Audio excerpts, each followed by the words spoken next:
안녕하세요, 구독자님들. 저도 사연 채널의 열혈 구독자입니다만 늘 다른 분들의 얘기를 들으며 울고 웃으면서 드는 생각이 한 가지 있답니다. 그래도 시부모와 연 끊고 남편과 이혼하는 사람들은 자식과 결혼하고 사는 나보다는 양반이구나 하는 것이죠. 저는 60대 할머니이고 손주도 하나가 있습니다만 얼굴을 보지 못하고 삽니다.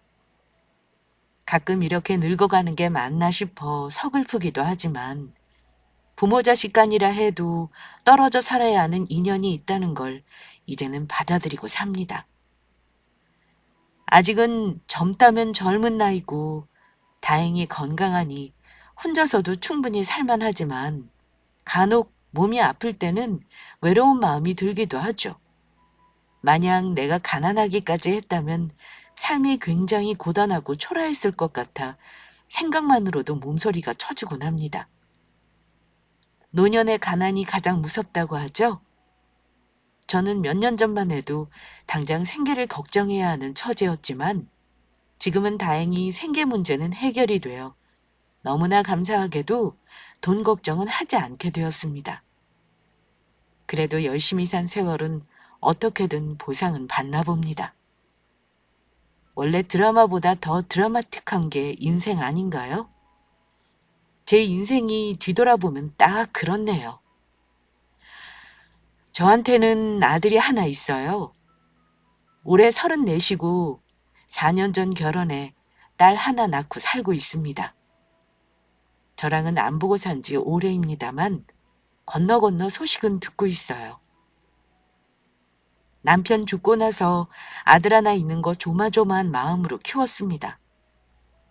남편은 우리 아들이 고등학생일 때 암 선고받고 2년간 투병하다 고생만 하고 세상을 떠났네요.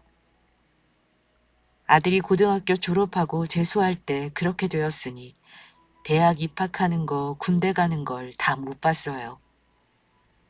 남편은 진작에 본인이 가망 없다는 거 알고 나서는 편하게 죽고 싶다고 항암도 다 중지하고 집에서 통증만 조절하다가 마지막 한 달은 호스피스에서 평안히 보냈습니다. 그나마 다행인 건 짧았지만 남편과 이별을 준비할 시간이 있었다는 것이죠. 남편이 아프니 아들도 방황을 끝내고 아빠와 종종 시간을 보내더군요.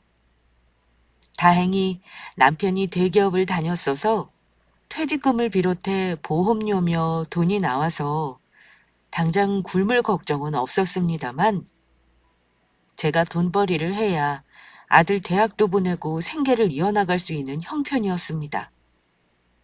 남편은 자기 몸 아프면서도 오직 저와 아들 걱정뿐이던 사람이었습니다.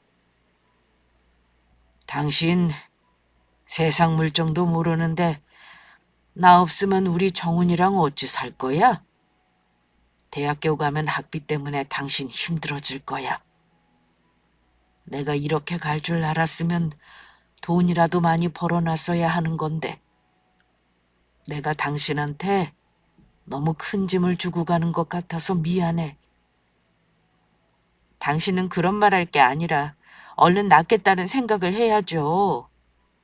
아직은 당신이 할 일이 많으니까 그런 약한 소리 말고 얼른 나을 생각을 해요.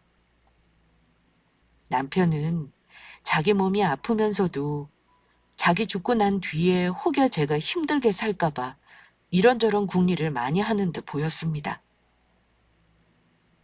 얼마 안 되는 재산이지만 내가 문제없이 다 정리해주고 갈 거야. 근데 이거 하나는 꼭 명심해. 여보, 아무리 아들이 중해도 나중에 죽기 전까지는 절대 모든 재산 다 넘기지 말어. 자식 마음이랑 부모 마음은 다른 법이야. 내가 정훈이한테 아빠 없으면 네가 엄마 지켜야 한다고 신신당부를 했어. 근데 당신 알다시피 우리 정훈이가 외동이라 그런가 조금 이기적인 구석이 있는 게 걱정이네. 우리 정훈이가 불효자는 아니지만 그래도 사람 일 모르는 거니 혹시나 해서 정훈이랑 약속한 게 있거든. 내가 이거 줄 테니 잘 보관하고 있어. 그러더니만 저에게 상자 하나를 건넸습니다. 정훈이랑 무슨 약속을 해? 설마 나중에 엄마한테 불효하면 혼날 줄 알아라. 뭐 그런 거 각서 쓴 거야? 그런 거랑 비슷하지. 그래도 말로만 하는 것보다 아빠랑 둘이 정식으로 진지하게 약속하는 게 책임감이 더 느껴질 거야. 나중에 아들놈이 말 안 들으면 당신도 협박할 수단은 있어야지. 당신도 참. 나는 자식한테 효도 같은 거 안 바래. 내가 해주는 것도 없이 무슨. 그냥 자기 앞가림만 잘하면서 크는 것만 해도 감사하지. 사람 일은 모르는 거니까. 아무튼 내 말대로 해. 나중에 혹여 힘든 일 있으면 꼭 열어보란 소리야. 남편이 건넨 상자를 열어보니 거기에 집 등기 권리증, 각종 세금과 보험 관련 서류 등 남편이 가고 난 후 제가 알고 있어야 할 서류가 한가득이었습니다. 그리고 유언장과 상속 관련 서류들이 있었습니다. 그리고 상자 안에는 남편이 오래전부터 가지고 있었던 소중한 것들도 있었어요. 다름 아닌 우리가 어려운 시절에 만나 서로 연애하던 시절 주고받은 편지와 사진들이 있었습니다. 그것들을 보니 새삼 남편과 함께한 세월 동안 왜 그리 많이 싸우고 왜 그리 아껴주고 살지 못했나 하는 후회가 밀려오더군요. 남편은 제 눈에 눈물이 고이는 거 보더니만 제 손을 꼭 잡고서 이런 말을 조심스레 해주었습니다. 당신, 이거 내가 고이고이 간직하고 있다는 거 몰랐지? 이런 거 꺼내보는 게 때로는 위로가 될 거야. 당신한테 다 주고 갈게. 그리고 나중에 혹시나 살다가 힘들면 내가 남긴 편지들 하나씩 꺼내서 읽어봐. 그리고 여기 빨간 봉투에 든 건 혹시나 해서 내가 남겨놓은 건 당신 정 힘들 때 도움 줄 수 있는 거니까 그때 열어보도록 해. 그리고 이 집은 나 죽고 나서 상속으로 처리하면 돼. 정훈이가 성인이니 아마 당신이랑 집은 나눠서 상속받게 될 거야. 다른 건 내가 당신 편하도록 정리할 테니까 잘 간직하고 있어. 알았어요. 내가 잘 보관할 테니 걱정하지 말아요. 남편은 이렇게 말하며 저에게 한 상자 가득 담긴 편지를 건네주더군요. 남편의 마음이 고맙기도 하고 또 한창 나이에 이렇게 죽음을 준비해야 하는 게 한없이 불쌍하게 느껴져 얼마나 울었는지 모릅니다. 저는 다른 무엇보다 그 조그만 상자 하나가 남편이 남겨준 것 중에 가장 소중한 보물로 느껴져서 늘 고이고이 간직해 두었습니다. 살면서 힘들 때는 남편과의 추억이 담긴 사진을 꺼내보기도 했고 또 남편이 남긴 편지를 꺼내 읽어보기도 했죠. 너무 소중하고 아끼다 보니 차마 열어보는 게 아까울 정도였습니다. 남편이 죽고 나서 참 많이 힘들었습니다. 상속받은 집은 성인인 아들에게도 지분이 있었습니다. 남편이 집과 얼마간의 현금을 남겼지만 제가 일을 안 하고 놀 수는 없는 상황이었습니다. 뒤늦게 집에만 있던 중년 주부가 취직하는 게 어려운 일이었는데 운 좋게 시에서 위탁으로 운영하는 스포츠 센터에서 시설미화원 정규직으로 채용이 되어 그 해부터 쭉 3년 전 은퇴할 때까지 급여 소득자로 살았습니다. 큰 급여는 아니었어도 안정적인 생활을 보장해 줬으니 제가 아들 장가 보낼 때까지 마음이 참 편했습니다. 수입이 줄어든 상황에서 아들이 군대 다녀와 복학을 하니 등록금 때문에 허리가 휠 지경이었습니다. 비싼 등록금 때문에 4학기 정도는 어쩔 수 없이 학자금 대출을 받았는데 아들이 나중에 졸업하고 나서 직장에 취직하고 난 이후까지 한동안 갚느라고 애를 많이 썼죠. 제가 50대 초반에 갑상선 수술을 하고 나서 건강이 안 좋았던 적이 있었어요. 잠시 질병휴직을 하는 바람에 그때 아들 대출을 같이 못 갚아줘서 참 미안한 마음이 있습니다. 아마 아들이 말은 안 했지만 힘들었을 거라 짐작은 합니다. 사실 우리 아들은 말수가 워낙 없는 편인데 엄마 속 안 썩이고 순하게 큰 놈은 아닙니다. 고등학교 때 사춘기를 고3 때까지 한 놈이에요. 공부 하나도 안 하고 엄마 속을 얼마나 긁어놓았는지 모릅니다. 아들 키워본 엄마들은 아마 제 말이 무슨 말인지 아실 거예요. 저는 아들이라 생각 안 하고 우리 집 사는 하숙생이라 생각하고 밥만 잘해줬어요. 사소한 잔소리라도 하는 순간 집을 뛰쳐나갈 것처럼 행동했던 놈이라 하루하루 얼마나 가슴을 졸이며 살았는지.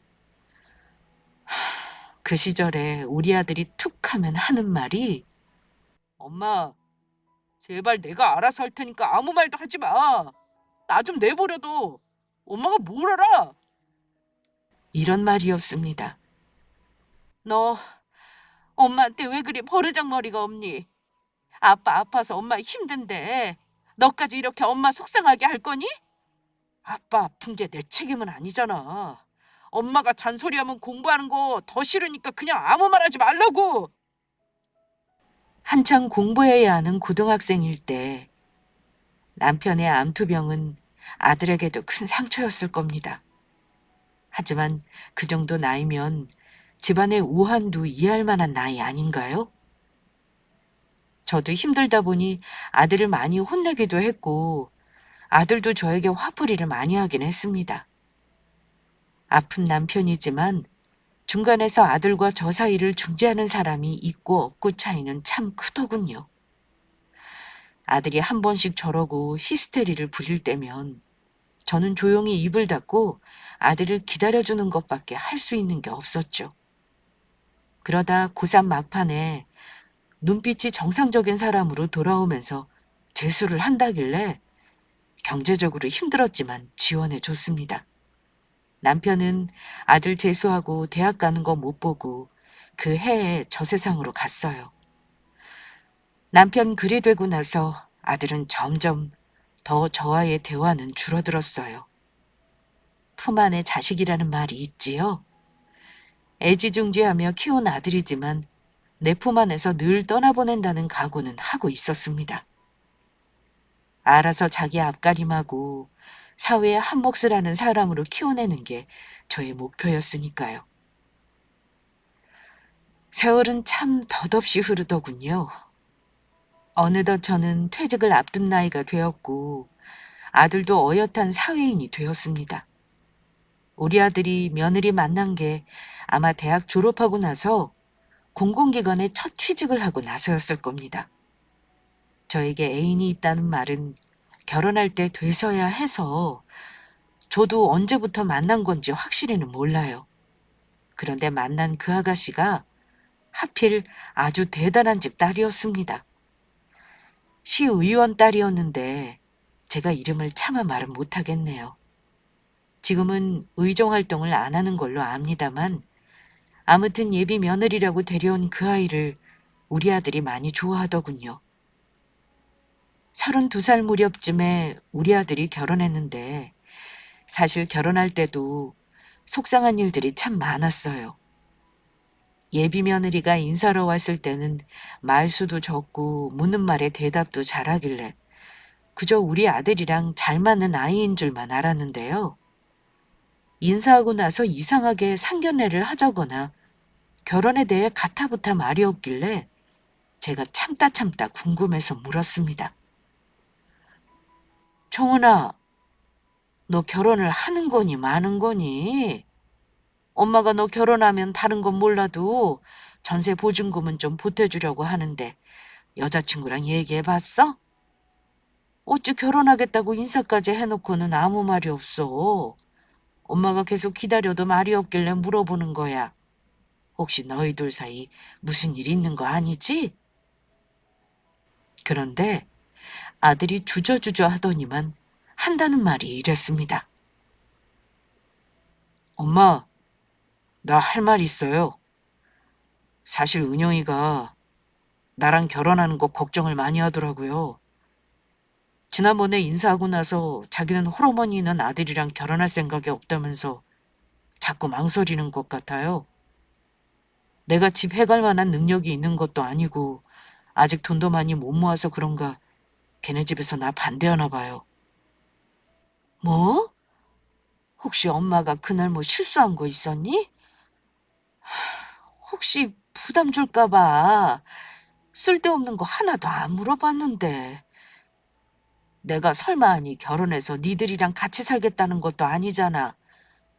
걱정하는 거 이해 못하는 건 아니지만 네가 홀어머니라고 그쪽 부모가 우리 만나보지도 않겠다고 하는 거면 너도 굳이 매달리지 말어.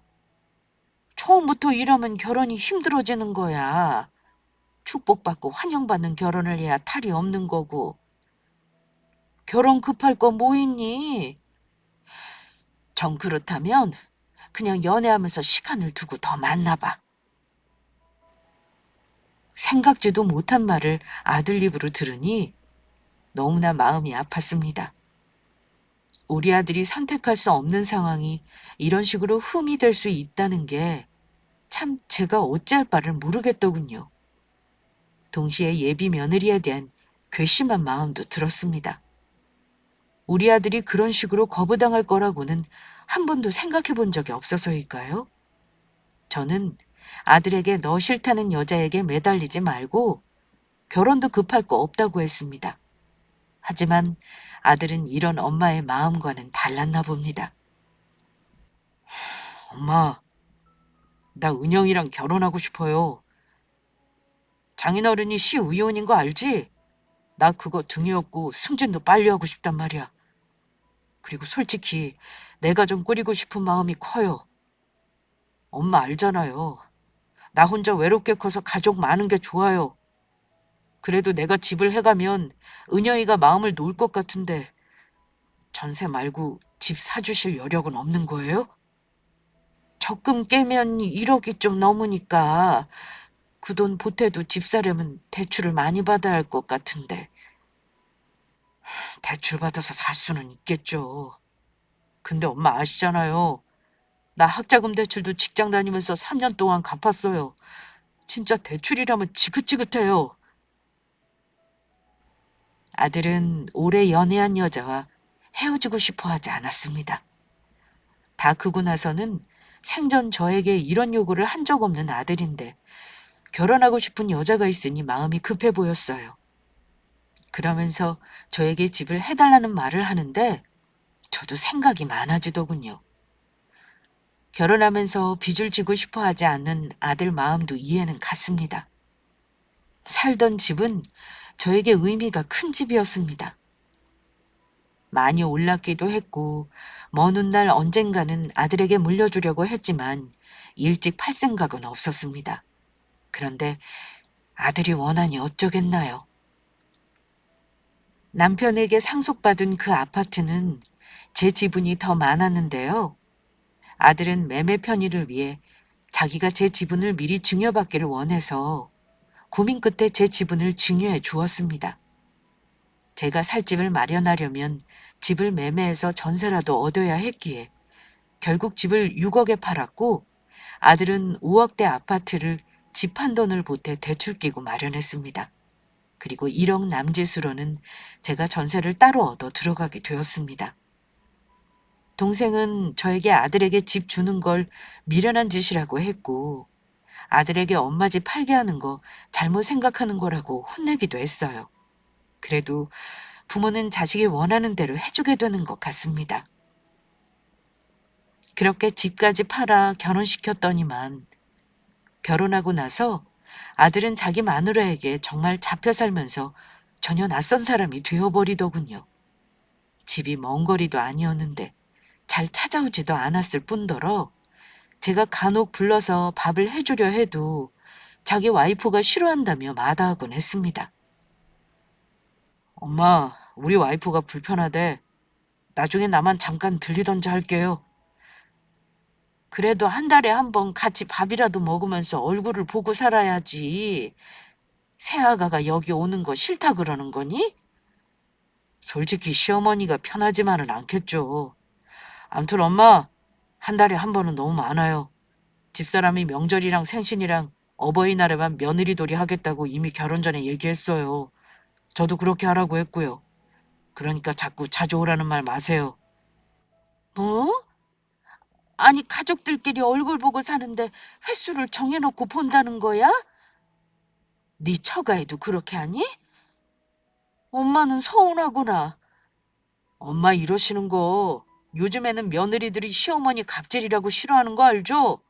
우리 쿨하게 삽시다. 엄마 아직 젊은데 나 언제 올까 기다리지 말고 엄마 인생 살면 좋잖아요. 홀가분하게. 아들이 하는 말에 그날 참 서운했던 기억이 나네요. 결혼한 부부가 그렇게 뜻을 모았다는데 제가 오라가라 고집을 부리면 소위 말하는 진상 시어머니가 될 것 같아 별말하지 않았습니다. 하지만 내가 우리 아들을 저리 키웠나 싶은 게 한동안 마음이 참 힘들었네요. 지켜보자니 우리 아들은 거의 처가의 대릴사위처럼 자라더군요. 처갓집이랑 일부러 가까운 거리에 집을 산 것도 자주 왕래를 하고 싶어서였겠죠. 아마 그건 며느리 뜻이었을 거라고 생각합니다. 그래도 결혼 초기에는 며느리 말대로 명절, 어버이날, 내 생일과 제 아버지 기일은 챙기긴 했습니다. 며느리는 시모인 저에게 말 한마디 살갑게 건넨 적이 없는 아이입니다. 늘 쌀쌀맞았고 불만스러운 얼굴이었어요. 저는 아들 결혼시키면서 무리한 예단을 요구한 적도 없었습니다. 그런데도 저를 부담스러워 하더군요. 그러다가 임신을 했다는 소식을 들었을 때 제가 너무 기뻐서 전화를 한 번 했던 적이 있었는데요. 그때 며느리에게 참 서운한 말을 들었습니다. 새아가, 너 아기 가졌다며? 축하한다. 입덧 심할 텐데 혹시 뭐 먹고 싶은 건 없니? 입덧이 심한데 먹고 싶은 게 있겠어요. 먹고 싶은 건 됐고 사실 어머니 저 부탁 하나 할게요. 부탁? 그래. 내가 들어줄 수 있는 거 다 들어줄 테니까 말해봐. 첫 손주를 본다는 기쁨에 축하 전화를 한 저에게 며느리는 참으로 황당한 요구를 했습니다. 어머니, 죄송하지만 저 임신했을 때는 시댁 때문에 스트레스 받고 싶지 않아요. 안정해야 하는 시기이기도 하고 제가 몸이 많이 약해서요. 가급적이면 연락하지 말아주셨으면 해서요. 솔직히 말씀드리면 저 어머니 번호가 핸드폰에 뜨는 거 보기만 해도 조금 스트레스를 받는 편이라서요.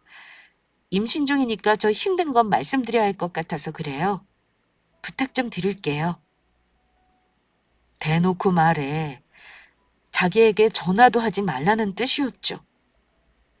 어쩌겠나요. 시어머니 전화번호만 봐도 가슴이 두근거린다니 참. 내가 며느리에게 뭘 잘못한 게 있나 곰곰이 생각을 해봐도 도무지 모르겠더군요. 며느리는 홀시모라는 저의 존재 자체가 부담이었을까요? 마치 자기가 우리 아들하고 결혼을 해준 거라는 태도로 늘 아들을 쥐고 흔들어대니 우리 아들도 며느리에게 휘둘릴 수밖에 없었죠. 속상하지만 장가간 아들에게 며느리에 대해 이러쿵저러쿵 할 수는 없는 일이라 저는 며느리 말대로 했습니다. 며느리 임신 기간 동안 얼굴 본 건 몇 차례 되지도 않아요. 제가 간간히 반찬이나 먹을 거 해서 보내곤 했죠. 손주 낳았다는 소식에 병원비 보태라고 봉투에 100만 원을 넣어 병원에 갔는데 아들이 난감해 하더라고요. 집사람이 아기를 보여주는 거에 예민하니 3, 7일이 지나고 왔으면 한데서 저는 병원비 봉투만 건네주고 왔습니다. 내리사랑이라고 하지요. 아들도 그랬지만 손주는 정말 예쁘고 보고 싶더군요. 그런데 아이를 낳고 나서 아들 녀석 내외는 어찌된 일인지 저를 찾으려 하지 않았습니다. 어쩌다가 집에 오면 오래 볼 수도 없었습니다. 잠시 앉았다가 바쁜 일이 있다며 몇 마디 말도 나누지 못했는데 자리에서 일어나 가버리고 나면 저는 더욱 허전함과 외로움을 느꼈습니다. 며느리는 어쩌다 한 번 와서 제가 마련한 식사를 거의 입에 대지 않았고 심지어 아기가 마실 물이나 자기가 먹을 음식을 따로 싸와서 저를 민망하게 만들기도 했습니다. 제가 하는 음식이 깨끗하지 않아서 먹기 싫다는 말을 들었는데 집에서 해먹지 말고 나가서 외식하자는 말을 하던 게 우리 며느리였습니다. 그때는 저도 못 참고 처음으로 며느리에게 싫은 소리를 좀 했네요. 아무렴 내가 자식들 줄 음식을 더럽게 했겠냐고 혼을 좀 냈는데 그게 참 어이없는 일로 되돌아왔습니다. 아들이 얼마 후 집에 혼자 오더니만 할 말이 있다더니 난데없이 하는 말이 저와 이제부터 얼굴 안 보고 살고 싶답니다. 엄마, 우리 그냥 얼굴 보지 말고 살자. 나 사실 집사람이랑 엄마 때문에 싸운 적 많아요. 집사람이 엄마가 부담스럽고 싫다면서 나더러 중간에서 똑바로 하라잖아요. 엄마가 지난번에 싫은 소리 한 번 한 거 가지고 다시는 엄마 안 찾겠다고 나랑 많이 싸웠어. 엄마, 나 출세하려면 장인어른 도움 받아야 하는 거 알죠? 엄마보다는 처가에 잘해야 내 앞날이 창창한 게 보여요. 근데 엄마 때문에 계속 부부 사이가 안 좋으면 내가 도움을 받을 수 있겠냐고요. 그래서 너 지금 엄마랑 아예 안 보고 살고 싶다 이거니? 엄마가 네 앞길 걸림돌이라 이거야? 엄마, 솔직히 굳이 안 보고 산다고 해서 지금이랑 크게 다를 것도 없잖아요. 우리 장인어른 꽤나 파워 있는 분이라고요. 엄마는 내가 직장에서 월급쟁이로 만족하는 사람인 것 같아요? 나는 이걸로 만족 못해요. 정말 성공하고 싶어서 마음 독하게 먹은 거니까 엄마도 내 상황을 좀 이해해줘요. 내가 너한테 용돈을 달라고 하든 아니면 자주 오라고 했어? 며느리더러 와서 일을 하라고 시키기를 했니? 엄마가 아빠 없이 너한테 애쓴 거는 아무 소용이 없는 거구나. 엄마는 효도받는 거 원하지도 않아. 그저 가끔 손주 얼굴 보여주고 니들끼리 잘 사는 거 그거 하나만 바랬어. 근데 엄마랑 안 보고 살고 싶다니. 엄마가 정말 너를 잘못 키웠다 싶구나. 마누라가 홀씨 어머니 싫다고 해도 너는 엄마한테 그러지 말아야지. 암튼 나 두 말 안 해요. 나도 우리 집사람이랑 딸이 있으니 내 가족이 우선이지. 나 엄마한테 받을 재산도 없잖아요. 엄마 사는 집 보증금은 엄마 노후로 쓰세요. 나 욕심 없어요. 대신 앞으로 저한테 부양의 의무 같은 거 바라지 말아주세요. 그게 제 요점이에요. 아들은 저리 매정하게 저와 연을 끊고 살자더군요. 처가에게 잘 보여야 출세할 수 있다고 제가 걸림돌이라는데 어쩌겠나요. 그냥 하는 소리인 줄 알고 며칠을 보냈고 아들 전화를 기다리며 한 달, 그리고 또 한 달. 이렇게 몇 달을 흘렀지만 아들은 전화 한 통이 없었습니다. 나중에는 하염없이 서글프고 슬프더군요. 명절에 혼자 음식을 해서 먹고 나서 동생이 왔는데 저 혼자 있는 거 보고 같이 앉아서 울어줬습니다. 솔직히 말하면 저도 아들에게 이런 취급을 당하게 될 줄은 정말로 몰랐습니다. 그런데 문득 남편이 살아생전에 저에게 남겨줬던 유품 상자가 떠올랐네요. 힘들 때 꺼내보라던 여러 편지들. 차마 열어보기 아까워 개봉도 못한 편지도 있었는데 갑자기 떠오르더군요. 고이 모셔놨던 상자를 열어 남편이 남긴 편지를 읽다가 개봉하지 않은 빨간색의 두툼한 봉투를 열어보게 되었습니다. 거기에는 남편의 편지가 들어있었는데요. 남편이 편지에 써놓기를 저를 남겨놓고 빨리 세상을 떠나 미안하다는 말과 함께 혹시 금전 문제나 아들과의 갈등으로 도움이 필요하면 적어놓은 주소로 연락을 해보라는 글을 적혀 있었는데요. 그 사람은 저도 아는 사람이었습니다.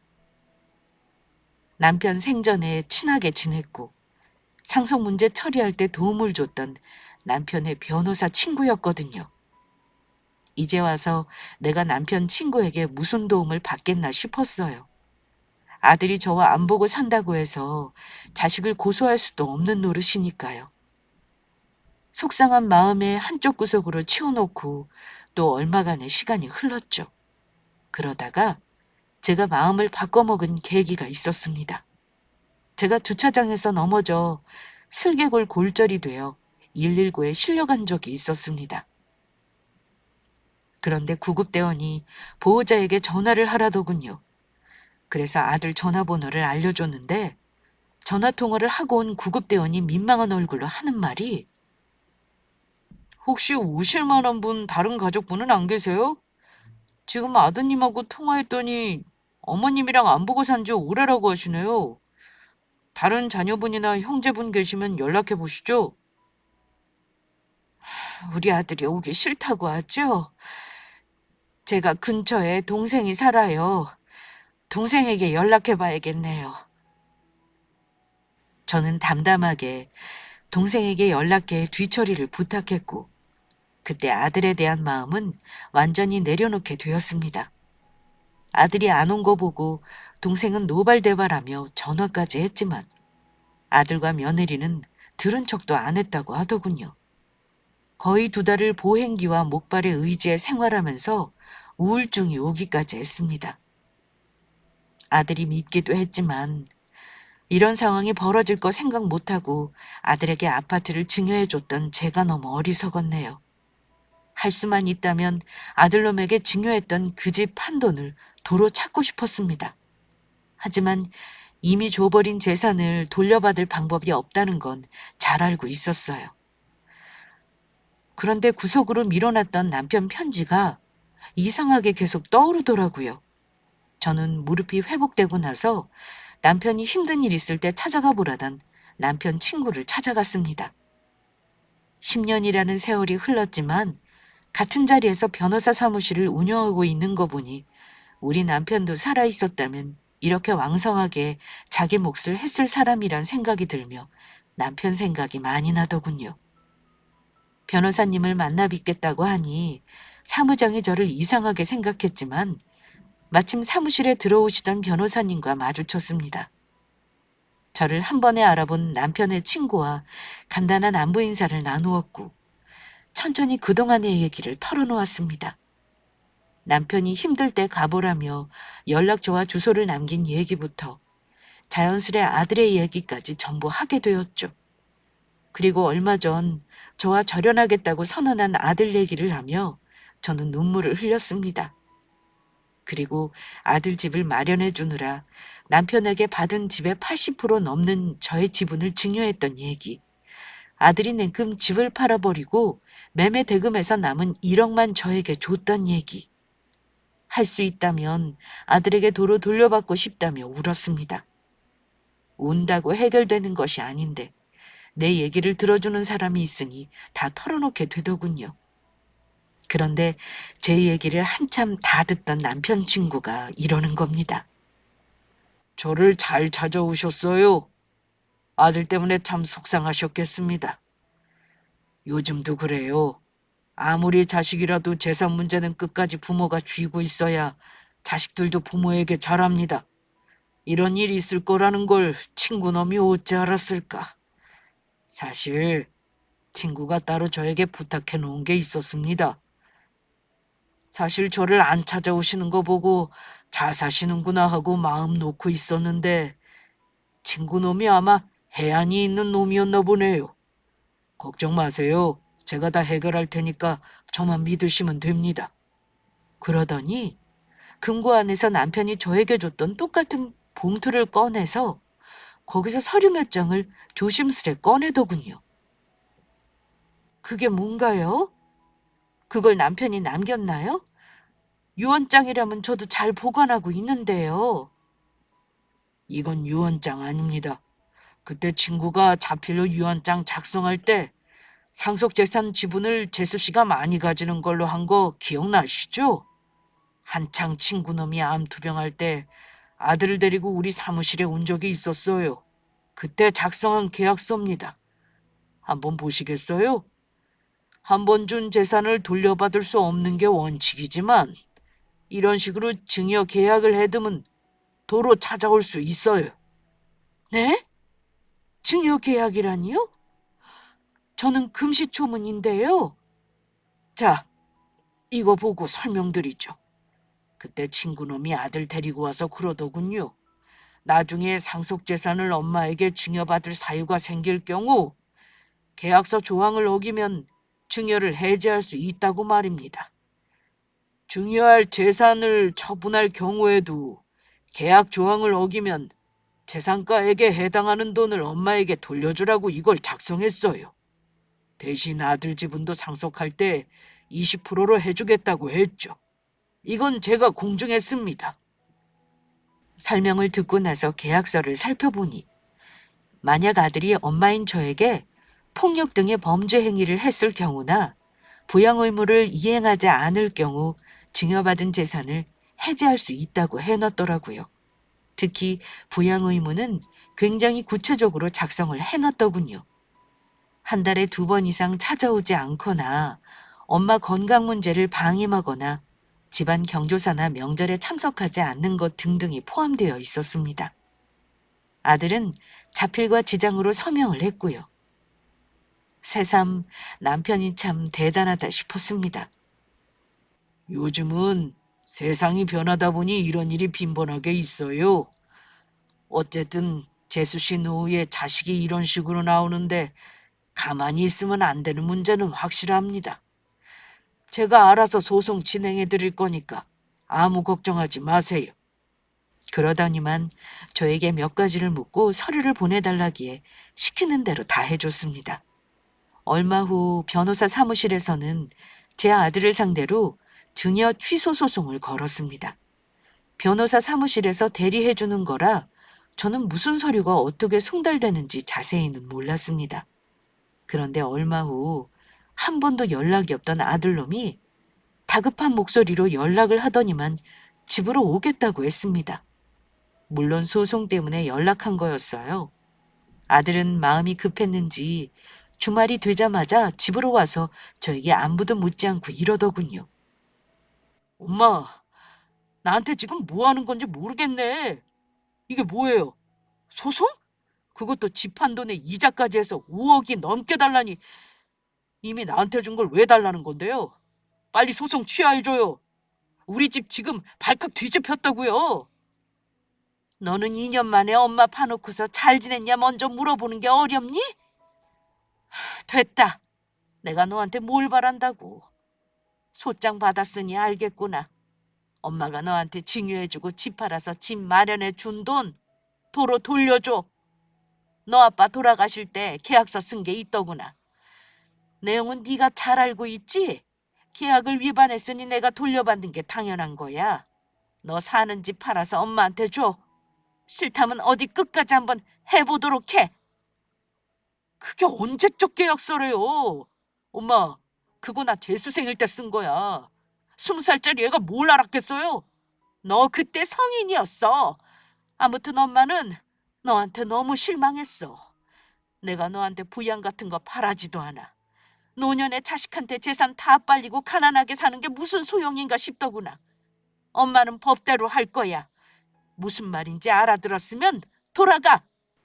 저에게 미안하다는 말 한마디만 진심으로 했다면 저는 소송 취하를 고려했을지도 모릅니다.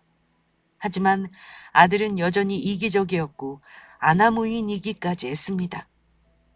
소송은 1년 넘게 진행이 되었고 결론부터 말씀드리면 제가 승소했습니다. 저는 강제 집행 권한을 얻어 아들놈 재산을 압류할 준비도 마쳤습니다. 바로 지급 명령까지 신청해 아들에게 보내버렸어요. 그리고 재산 명시 신청까지 했습니다. 아들은 그때까지도 설마 했던 것 같습니다. 그런데 지급 명령이 송달되고 나서 놀랐던가 봅니다. 홀 시어머니라 제가 싫다 하던 며느리와 같이 저에게 찾아와서는 무릎까지 꿇어가며 사과하더군요. 시어머니를 무시하던 며느리였고 자존심이 세서 절대 남에게 수그리는 법이 없는 아이인데 아들놈과 같이 와서 머리를 조아리며 죄송하다고 하더군요. 어머니, 그동안 저희가 철이 없었어요. 제발 용서해 주세요. 정말 저희한테 돈 돌려받으실 건 아니시죠? 우리 딸 얼굴 보신 지 오래되셨잖아요. 이쯤 했으면 저희 다 알아들었어요. 이제 그만하시고 예전처럼 우리 왕래하면서 살아요. 네? 엄마, 이 사람 말이 맞아요. 저도 지난번에 엄마 찾아와서 못되게 군 거 사과할게요. 엄마 정말 돈 내놓으라는 거 아니고 나 혼내주려고 이러시는 거 다 알아요. 엄마, 이제 시간도 많이 지났고 이 사람이나 나나 정말 엄마께 못한 거 후회하고 있으니까 이제 그만하세요. 역시 아들내외는 제가 재산을 돌려받는 걸로 판결이 나니까 인정에 호소하며 제가 가장 마음이 아픈 부분을 가지고 설득하더군요. 앞으로는 손녀딸도 보고 살자며 말입니다. 하지만 저는 이제야말로 아들이랑 완전히 이별해야겠다 싶었습니다. 이제는 안 보고 사는 게 서로에게 낫겠다는 마음이 들었어요. 이제와 없던 일로 할 거였으면 시작도 안 했다. 소송 결과대로 할 거니까 니들이 엄마 돈 다시 돌려주는 거 방법 잘 찾아봐라. 돈이 없으면 네 집을 팔아야 하지 않겠니? 시간 많이 줄 생각 없어. 딱 3달 주마. 엄마, 정말 왜 이러세요? 저 이 사람하고 이혼하는 거 보고 싶으세요? 내 알 바 아니니 알아서 해. 그 집 네 명이 아니냐? 네가 처분해서 돈 마련해라. 덕 보고 싶다는 네 처가에 들어가서 살면 되겠구나. 둘 다 돌아가. 엄마는 너희들 자식 며느리로 생각 안 하련다. 그러니 앞으로도 니들은 해온 대로 그렇게 살아. 어머니, 저희 친정아빠 이번에 공천 못 받으셔서 의원 노릇도 못하고 계세요. 게다가 사업도 힘드신데 저희가 어떻게 친정에 가요? 저 친정 들어간다고 하면 아빠한테 맞아 죽어요. 네 말 맞다나 남편이랑 이혼을 하던지 하고 너랑 네 딸만 책임져 달라고 하지 그러니 나도 두말 안 하마. 판결 난 대로 해. 안 그러면 남은 재산도 다 못 지킬 각오를 해야 할 거야. 엄마가 너희 혼내주려는 생각만으로 이렇게 크게 일을 벌린 줄 아니? 나는 아무리 부모 자식 간이라도 예의는 지켜야 한다고 생각하는 사람이다. 먼저 영 끊고 살자가 온 건 정훈이 너야. 엄마도 다시는 안 볼 생각으로 소송한 거니 돈이나 준비해라. 엄마, 그 큰 돈을 어떻게 마련하냐고요. 그동안 대출 갚느라고 모아놓은 돈도 없단 말이에요. 엄마는 정말 저 처가살이 하기를 바라세요? 처가살이 자처하던 네가 그런 말하니 우습구나. 한 입 가지고 두 말하는 거니? 이제 엄마 말할 기운도 없어. 법대로 할 거라고 했으니까 알아들었으리라 믿는다. 당장 내 집에서 나가라. 저는 사정사정하면서 용서를 비는 아들내외를 집에서 내보냈습니다. 3달 말미를 줬는데 그 기간 안에 집이 안 팔리더군요. 아들에게 돈을 받으려고 거의 반년을 기다렸습니다. 아들놈도 돈이 없었으니 아마 고민이 많았겠죠. 하지만 초라하게 늙다가 고독 사는 할머니가 되기 싫었던 저는 마음을 독하게 먹었습니다.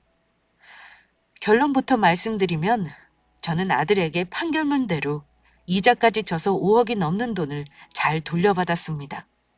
저의 노후 자금으로 잘 쓰려고 목돈 예금으로 묶어놓았어요. 아들 내외는 아마 며느리 친정집으로 들어간 걸로 압니다.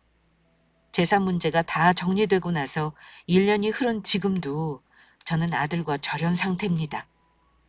저는 아들이 진심으로 뉘우치고 미안하다는 말 한마디를 하면 다 용서할 수 있는 마음임에도 아들에게는 미안하다는 그 한 음절의 말이 그렇게도 어려웠나 봅니다. 소식을 듣자니 아들은 여전히 출세는커녕 다니던 직장에서 승진도 못하고 있다네요. 시의원이었던 며느리 친정아빠가 무슨 사건에 휘말리는 바람에 이제는 시의원이 아니라니 장인어른 등이 없고 출세하고 싶다던 소망은 어긋난 셈이죠. 제가 느낀 건 이래요. 부모는 자식을 절대 짐으로 여기지 않고 늘 믿는 마음을 갖고 있는 법입니다. 하지만 자식들은 하나밖에 없는 부모를 무거운 짐처럼 여기고 배반을 해도 가책을 전혀 느끼지 않는다는 겁니다.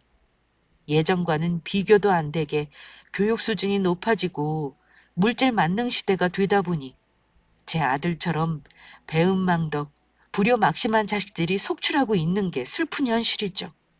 그러니 저를 보시고 우리 구독자분들은 자식에게 물려줄 재산을 저처럼 절대 먼저 다 주지 마세요. 아무리 부모 자식이라고 해도 자식은 부모와 같은 마음이 아닙니다. 그러니 재산을 볼모로 잡고 자식들에게 강제 효도라도 받으시길 바랍니다. 이런 조언을 한다는 게 서글프지만 별 수 있나요? 이런 일이 비일비재하니 그런 계약서도 존재하는 거 아니겠어요? 저의 이야기는 재미로만 들으시고 우리 구독자분들에게는 절대 이런 일이 없길 바라겠습니다. 부끄러운 저의 사연은 여기까지 하겠습니다. 들어주신 모든 분들께 감사드립니다.